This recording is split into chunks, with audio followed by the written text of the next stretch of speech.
Welcome everyone. Thank you for joining me. Today we're working on the mom heart. Now this tutorial is for both your wood embroidery kit and your paper pattern.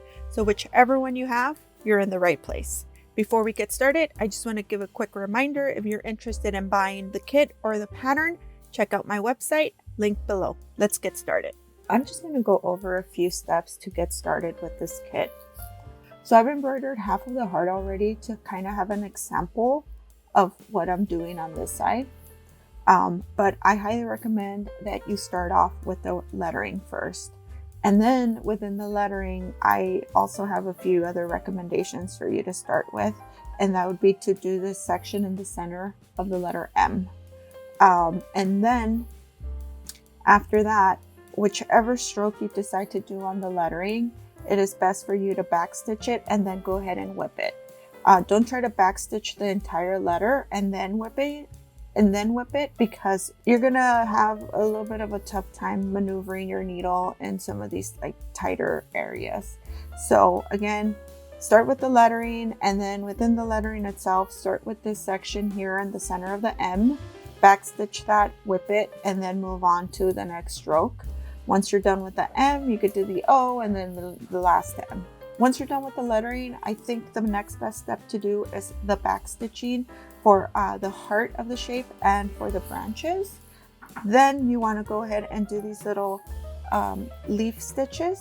For those, we're going to be using a dowel, and you're going to be covering some of the holes, and the less bulky stitches that you have around to lay that dowel, it would just be an easier experience. So after that, you could do any of the remaining elements in any order that you like. To get started, these holes here to start off this section are a little bit large, so your knot is probably going to go through. So what you want to do is just kind of like hold some thread at the end there, and then we're going to tack it down with the back stitches as we go. So I'm going to go ahead and get started back stitching that center section of the letter M.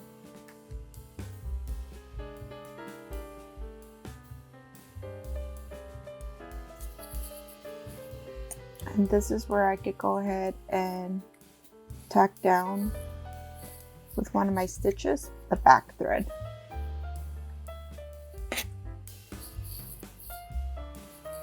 So now it's pretty secure. So now that I've completed the back stitch for the letter M, I've come up the top hole where I started the back stitching, and now we're going to be whipping it. And all that is going below the stitch, coming back around, then under the next one. So you're kind of wrapping that back stitch. This is about my fourth time that I stitched this pattern up, and I could tell you that the best direction to whip this section of the letter M is to go in from the left side and exit the right side. As so. Okay, and the reason why I think this is the better direction to stitch it is when we get to this kind of like little curve there, you're not really snagging of any of the other threads or stitches. So what I'm doing, just going below a back stitch, taking it across, and then going back down. For this little section of the where the two threads overlap, I just tend to go below those two.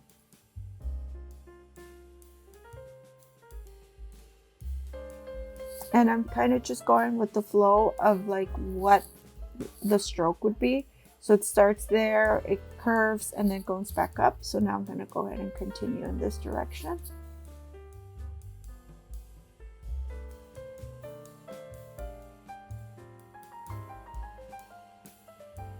Now, if you purchased the kit, I did include a beading needle that you could use for this section here. But as you can see, I really think you don't really need it. No, Stormy, no. No, this is Mama's work.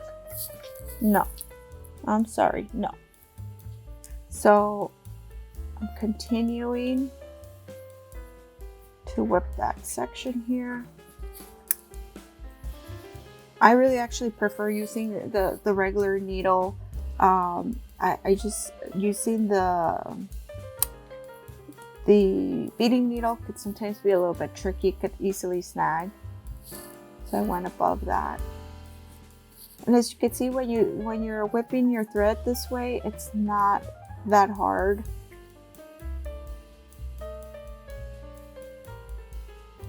Once we've come to the end, we go ahead and go back down that stroke where it ends.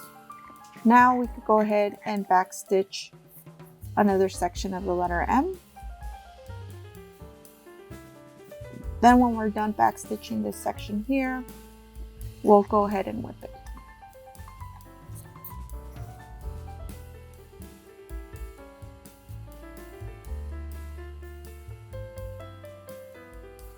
I really like to start my whipping wherever I start the back stitch. So if I started the back stitch there, that's where I'm going to start the whipping. For this stroke here, if you whip it this direction, you're most likely going to be snagging some of this thread. So I think the safest direction is to whip it that way when you're going outward. So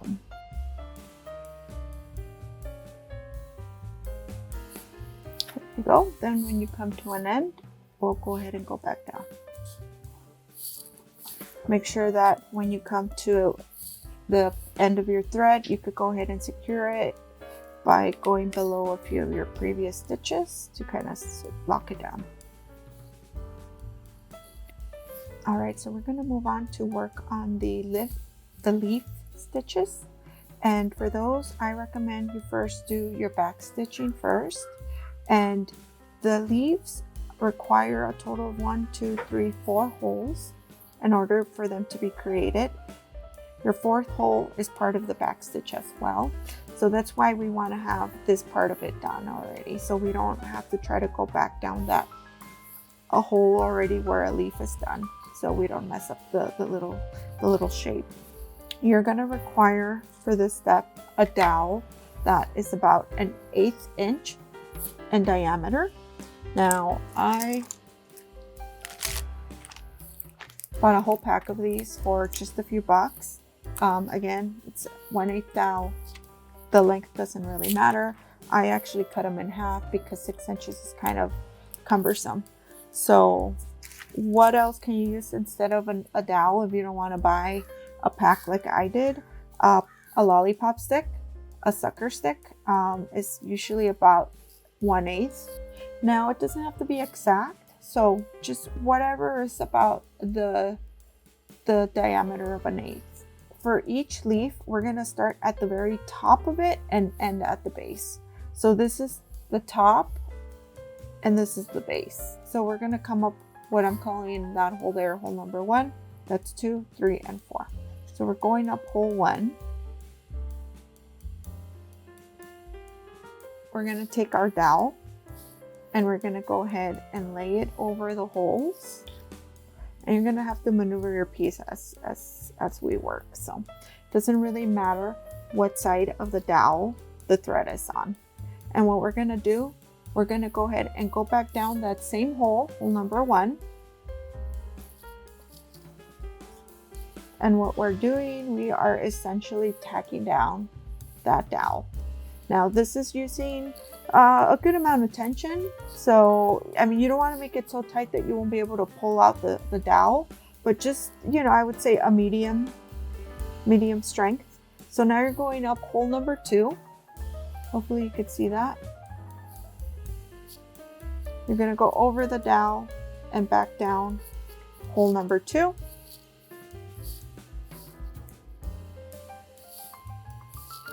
Now the same thing, hole number 3. And again, it doesn't really matter what side of the dowel you're going through.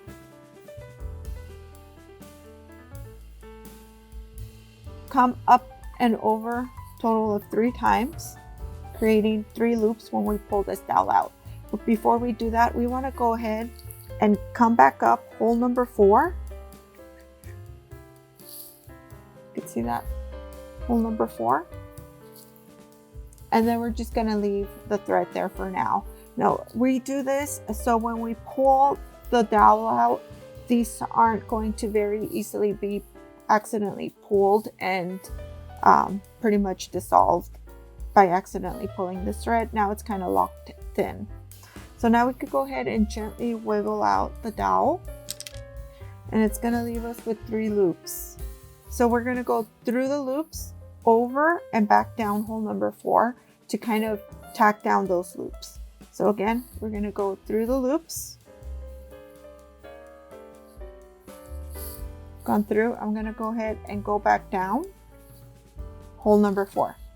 But before I do that, I just want to go ahead and line up this thread to kind of be as centered as possible to the loops.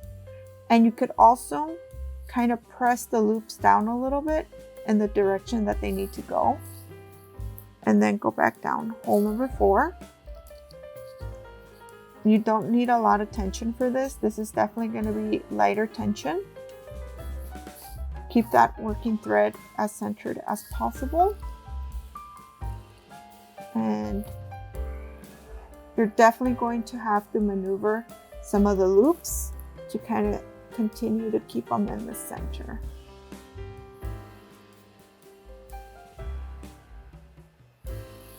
Then when you think you're good, you could go ahead and just tug it down, and then you have your first little leaf. You could go ahead and adjust the loops a little bit.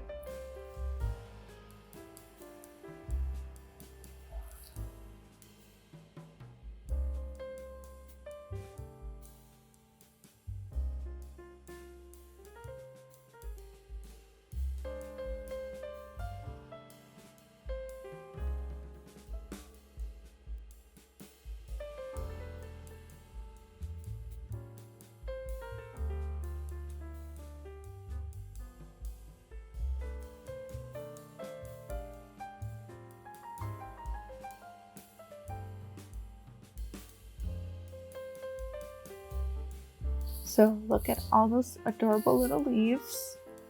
And when you're done stitching all of those, we're gonna go ahead and move on to work these little daisies and these 3 leaf petals. Now both of these elements require a total of 12 strands.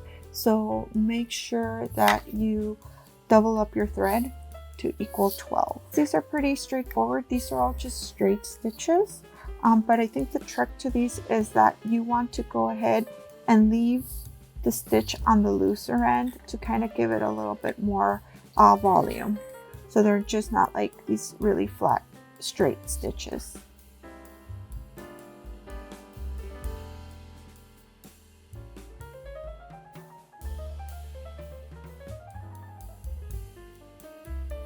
For these little 3 petal flowers, what I like to do is I like to do the 2 at the end first. Again with light tension. So I'll do the 2 on the sides, and then I'll go ahead and do the center one.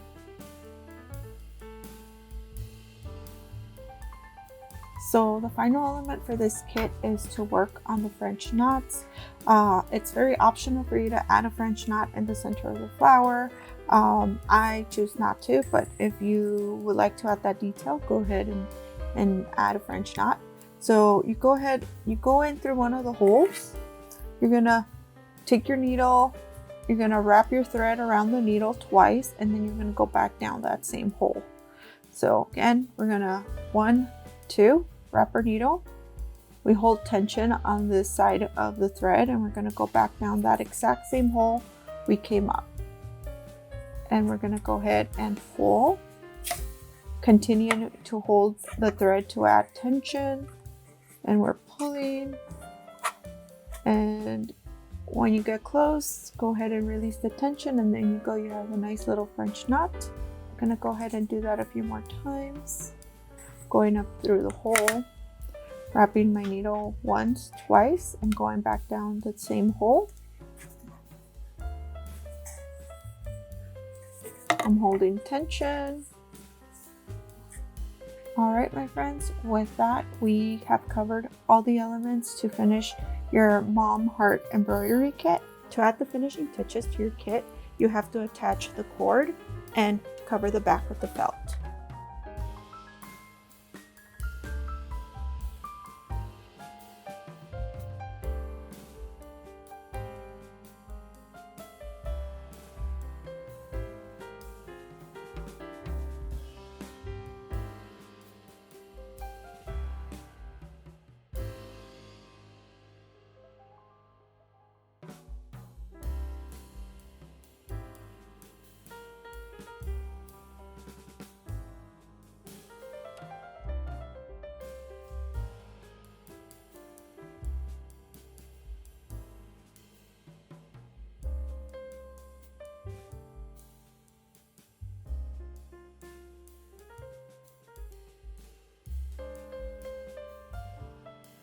And there we have it. That's how you complete your kit. Again, this tutorial is for the paper embroidery and for the wood embroidery. If you found this tutorial useful in any way, please like and consider subscribing. If you would like to shop the pattern or for the kit, please check out flourishingfibers.com. The link will be in the description below. Thanks again. Bye.